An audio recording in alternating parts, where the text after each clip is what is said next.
just installed this dock lifeguard system, and now we're going to test it on a fairly large dock where they have the swim ladder over here, they have the slide, and a diving board at the very end. So we've located the probe halfway between.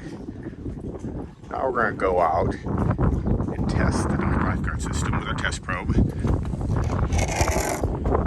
Put electricity in the water.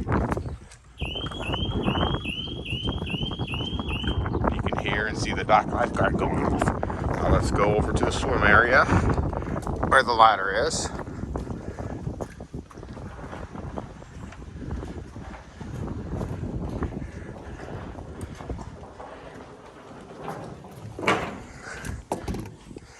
And we are going to put electricity in the water over here.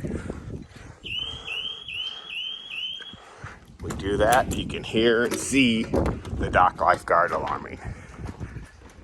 The nice thing about the dock lifeguard system, it will show you the amount of electricity that is being detected.